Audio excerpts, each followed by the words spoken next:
Understanding the technology that powers the money is essential.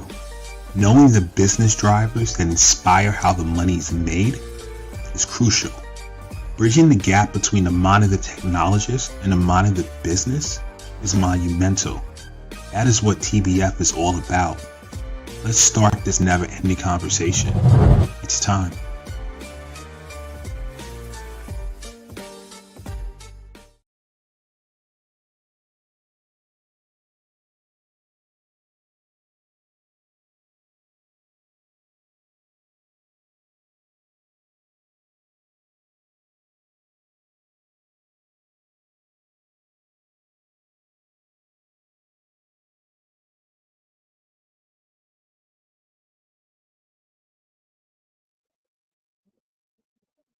Back to another episode of the Tech Behind FinTech. I'm your host, Nnamdi Osuagwu. Today's episode, really interesting one. We're gonna go over America's most legal yet unbanked industry. And for those, we're gonna talk about the cannabis industry. So, full disclosure, today's show is going to be on a different topic around high-risk industries. We had a scheduling conflict with the guests, so we switched it up, right? Did a lot of research for the show in terms of high-risk industries, and the number one that came up was cannabis. And as most of you in America have seen, right, we've seen dispensaries popping up all across the United States. And you start to wonder, right? It's legal on a state level. I just got really curious about it, and I found out some really interesting things regarding that industry, and I want to share it with you today. And some of the challenges they face, and how fintechs are actually helping out on those challenges to support that particular vertical. So before we hop into it, let's just do some housekeeping. We are streaming live from Facebook, LinkedIn, YouTube. We have a separate stream going from Instagram. Those on Instagram, if you want to not get my side view, but the full view, go to the techbehindfintech.com and you can see it live from there. Without further ado, let's now jump into the show. And as always, if you have details about this that you want to share, questions, pop it in the chat and we will discuss it throughout the show. So the first thing that I want to kind of highlight are some stats. So let's go over that so we can just get a gauge of what's going on in the industry. And then from there, we will jump into the challenges and the rest of the show. So the first thing, and you guys on the podcast, we do stream live we do post this on a audio podcast. You're not going to see this graphic that I just put up. So I'm just going to talk about it so you guys will not be left out. On the screen, on a state level, there are approximately, from these are last year's results on the number of dispensaries across the different states. So California leading the effort, approximately 33,659, right? They're the largest market for cannabis dispensaries. They have 25% of the market share. Then we have Oklahoma is next, around 1,900 dispensaries. New York, New Jersey, actually, we have 338 there, but in New York, 245, but it's expected to grow rapidly. Other stats include Florida, 149, Pennsylvania, 181, Missouri, 210, Maryland, 101. Adult use sales began in July 2023 in Maryland. Illinois, 113. Colorado, actually, it's not in order, it's my bad. 500. Another top contender is Oregon at 700. Washington, 500. They're an early adapter. Ohio, approximately 100. Medical only, they're expanding their licensing. With Mississippi, 242. So wanted to paint that picture, right? Another stat before we hop into it I want to share is an industry stat. So, Total dispensaries nationwide, approximately 15,000. Employment, 425,000 full-time position in state licensed cannabis businesses.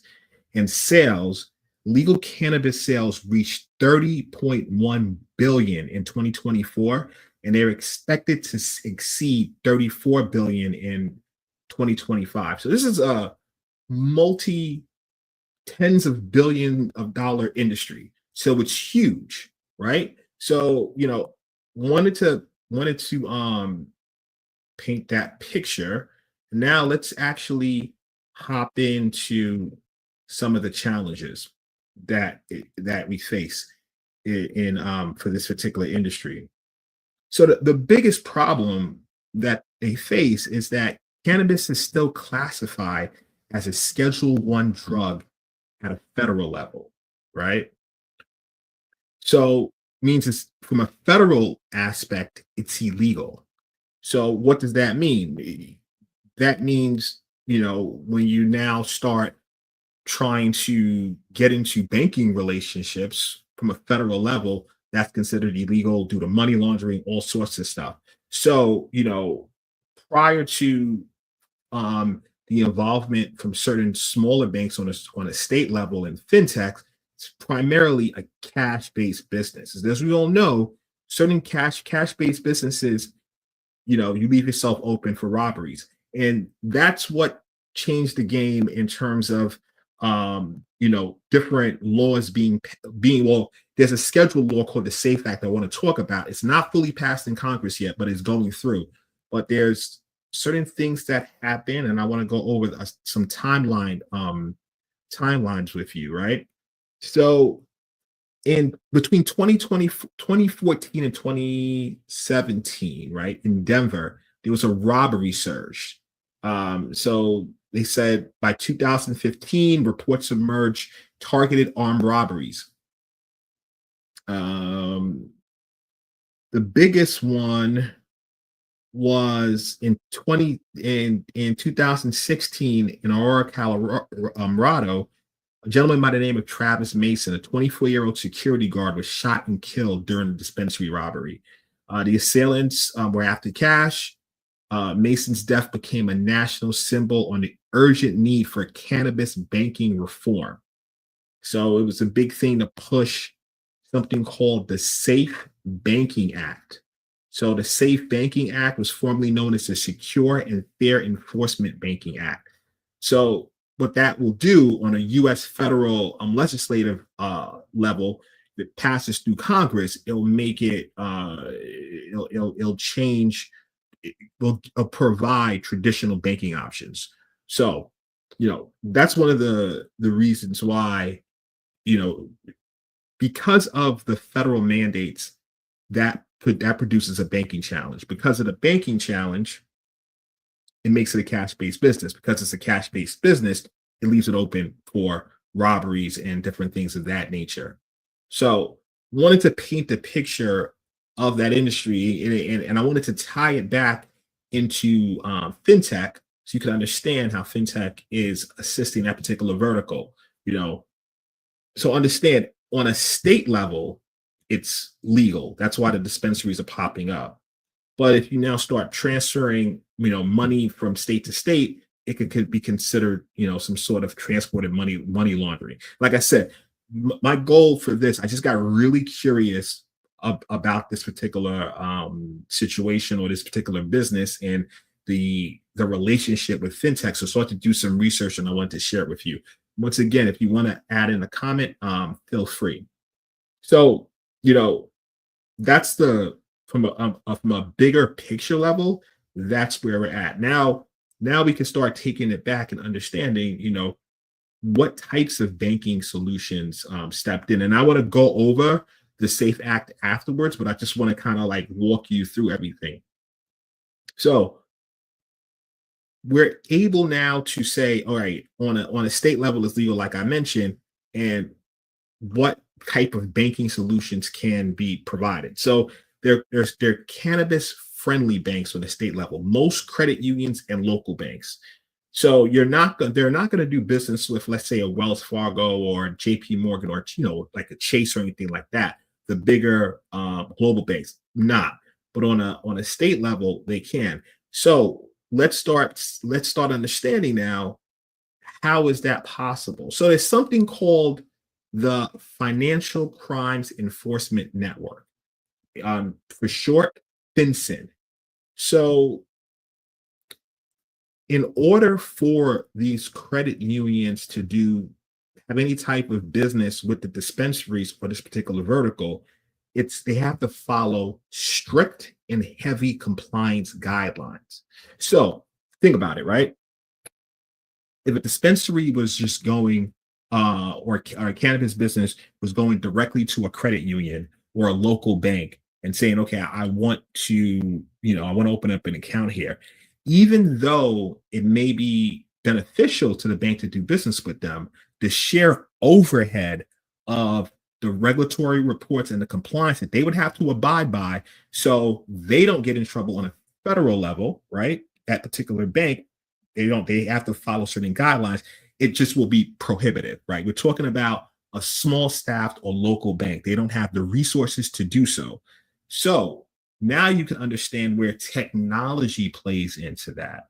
So, they don't have the resources necessarily to hire a whole staff for this particular business vertical. But what if there was an in-between business that can handle the technology, handle the compliance, the strict compliance guidelines, and manage all of that overhead?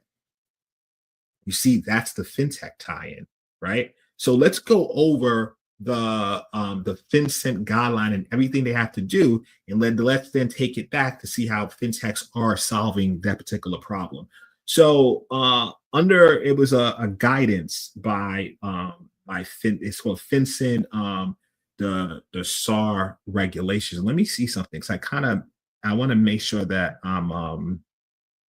there is something that, and I was had on my notes. I just want to go through it right with you guys, what SAR actually stands for, because we really have to go through that to kind of paint a picture into what this particular issue. So hold up. They are, yeah, give me a second. Just want to make sure that we have the correct terminology right. I'm kind of, yeah, a SAR, Suspicious Activity Report. So let's do this real quick, right? So in order for, like I said, the local credit union or bank to do business with, they have to abide by FinCEN guidelines. So Financial Crimes Enforcement Network, FinCEN, and they have to do, there's certain categories, suspicious activity report category, right? So there's three categories. The first one is marijuana limited SAR. So that means the business is legal under state law and doesn't trigger red flags. So this is used for ongoing customers in good standing, and it must be filed every 90 days to stay compliant, right? Second category is a business it's called a marijuana priority SAR. So that means the business may be violating state law or showing red flags, like selling to minors, transporting cannabis across state lines, laundering money, or operating without proper licensing. This signals enhanced scrutiny. The bank may terminate the relationship depending on what they find. Third category, marijuana termination suspicious activity report, right? So that means they confirm the illegal activity, it's unacceptable compliance risk, and they're regulatory red flags. Now, if you have not ever worked internally in a bank, you might understand the level of overhead, that compliance and regulations that they have to do for just a plethora of things in order just to stay in business. Now, the massive overhead this particular take, and understand, right? The first one, which we said marijuana limited SAR. So that just means that, okay, they can do business with this particular dispensary, or And just as long as they stay compliant. This is not because you look at certain regulatory standards, it could be a year, right? So that means, or some can be even longer. But when you have it every 90 days, it's constant review, and someone has to constantly work with that. Man, like I said, if you're looking at it from a credit union or local bank, it's just the sheer overhead. So that's where like the fintechs will step in to help with that particular overhead. So let's go over certain fintechs within this industry. There's a company called Green Check, right? Green Check Verified, and they specialize in providing compliant banking solutions for cannabis businesses. Their platform connects 13,000 cannabis operators with more than 175 financial institutions, facilitating such services as banking, lending, payroll, insurance, and logistics. There's another company called Synctera. They offer banking as a service platform tailored for fintechs and cannabis businesses. They provide APIs for building banking products, including digital wallets, debit cards, and money movement solutions. A company called Safe Harbor Financial, right? They facilitated over 25 billion in cannabis-related funds through partner banks. They're also expanding in terms of services beyond cannabis lending, includes broader fintech solutions. Hyper, they provide a payment and banking technologies platforms for highly regulated industries like cannabis. So they expanded outside of cannabis, but just highly regulated industries.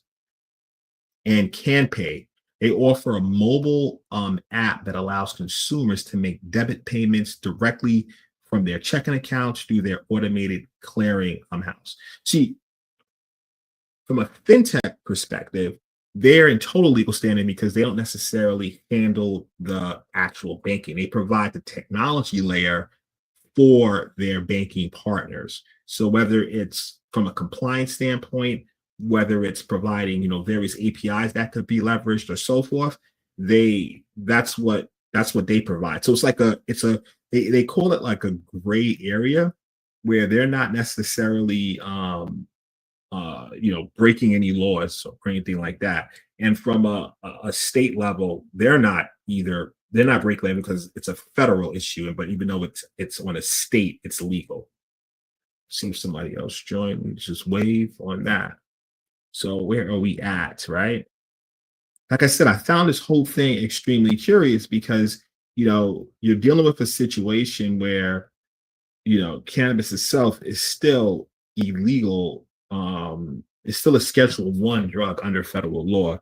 And, how can you still then, do business on a state level? It's definitely considered a high risk industry. So, prior to all of these solutions, they've been excluded from banking, loans, credit services, and checking. So you have situations where it's just heavily cash based. Everything is cash. And you can imagine how dangerous that can be in terms of setting yourself up for theft and armed robbery, which we went over a few minutes ago, the different, things that happen. And one of the the next thing I want to get into is the Safe Banking Act. So it's an act that protects financial institutions and their employees from federal prosecution solely for providing financial services to cannabis-related businesses that comply with state laws. They can also risk losing their federal deposit insurance if they did business with these with dispensaries or cannabis related businesses and so forth. And they can also, have penalties under federal anti-money laundering laws. That's why like the big banks won't even touch this particular vertical. It's usually done from a credit union or a state or a local bank, which probably has a layer between them, like leveraging some sort of fintech that they partnered with. So what's going on with that particular law? So it was introduced in 2013. It It gained some traction over the last 5 years. It passed the House of Representatives 7 times between 2019 and 23 with bipartisan support. It's stalled in Senate repeatedly, often due to broader debates about federal cannabis legalization. And it has been incorporated into broader bills like America Competes Act and the National Defense Authorization Act, but also always removed during Senate negotiations.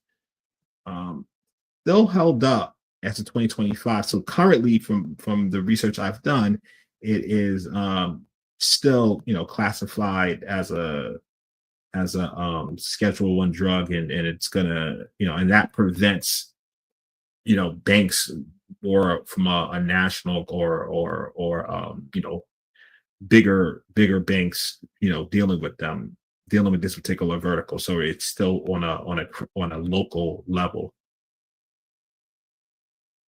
Like I said, found this whole thing like fascinating, and just wanted to share it with you guys because research was done for this particular episode, but we had to kind of switch things up for it because the guest had a scheduling conflict. So I just wanted to share that with everyone in terms of taking an industry that's high risk, right? Looking at it from a technology perspective, especially the fintechs, adding a certain layer to enable this particular industry, and then dealing with local banks and also credit unions. Fascinating stuff. They say it's a gray area, and the reason the fintechs are not necessarily breaking the law because they don't directly provide banking services.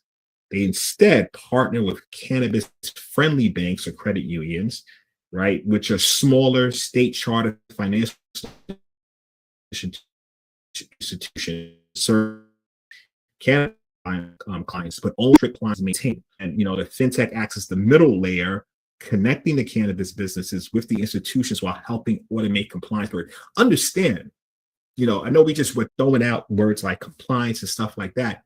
Intensive in terms of following all of these compliance guidelines and putting that on a local bank credit union with not as many resources, impossible to manage.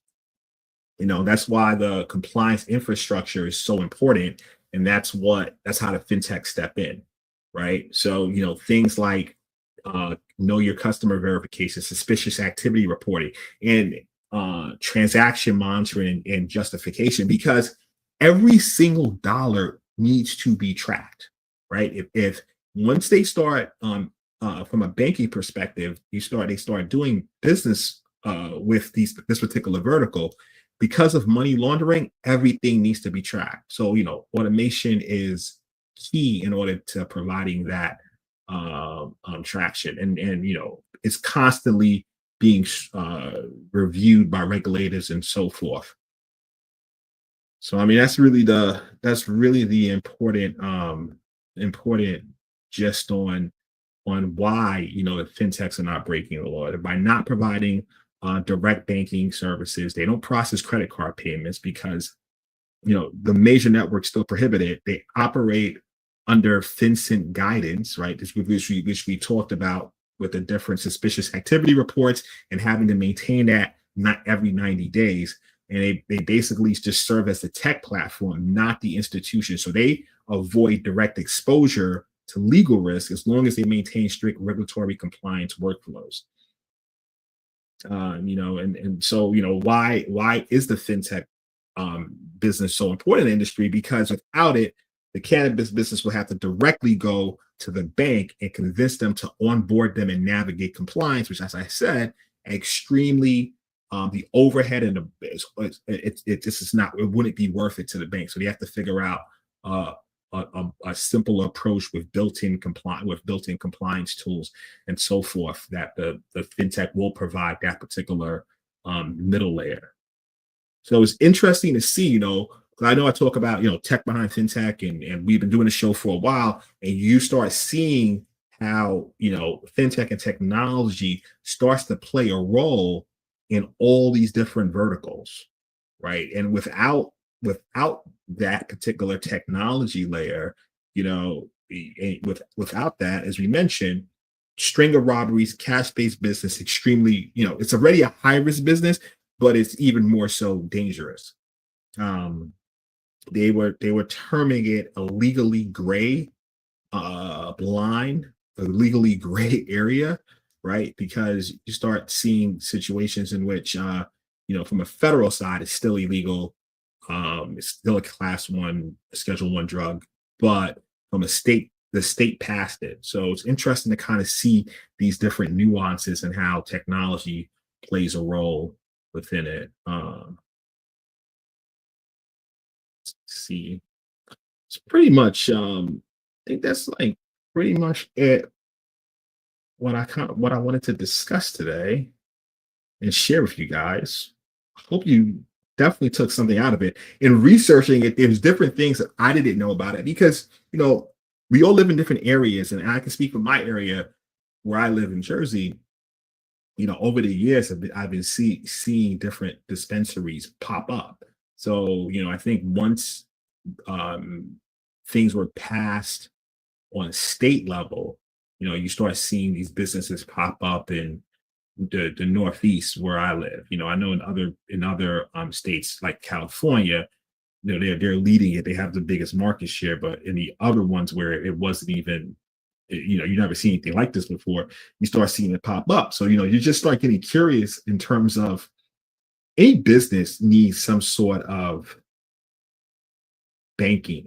And that's what I've been in doing the tech behind fintech and interviewing some people. Is so crazy how far the technology. I mean, the wildest thing for me is when I did a show on like agri fintech. I mean, you look it up. Like if you Google tech behind fintech, agri fintech, we had a whole show in it.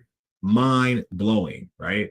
And like how farmers leverage fintech. So in looking at this, you start getting curious and you start pulling the thread and you start learning it. Like I thought, at this particular stage, because the dispensaries were popping up, that yeah, they probably have banks as like any other business. But to see that on a federal level, it's still a Schedule One drug. I found that very interesting and how the states navigated, and also the fintech layer dealing with the credit unions, the heavy compliance, and so forth.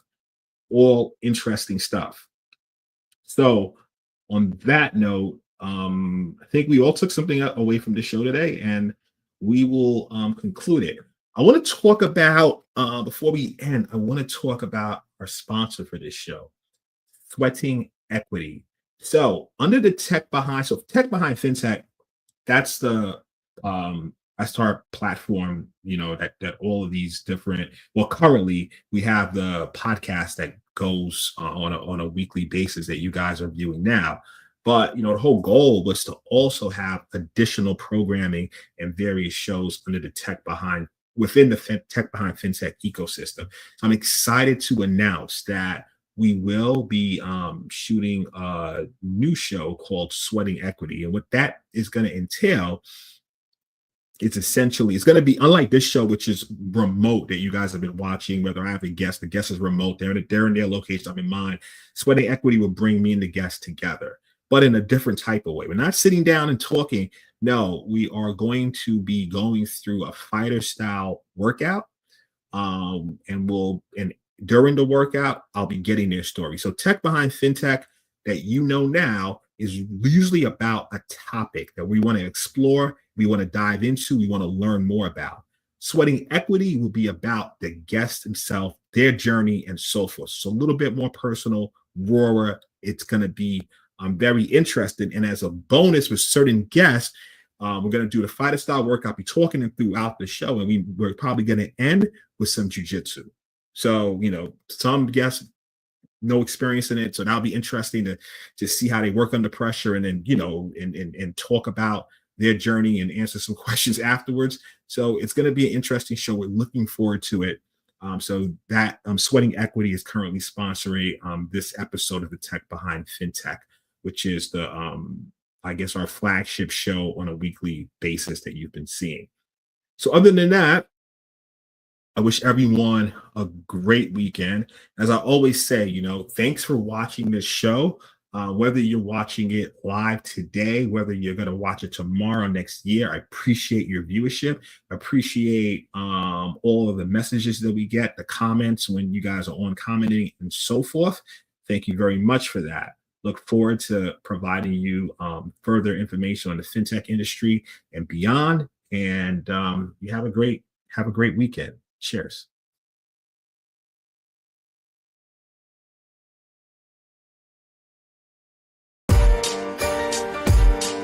Understanding the technology that powers the money is essential.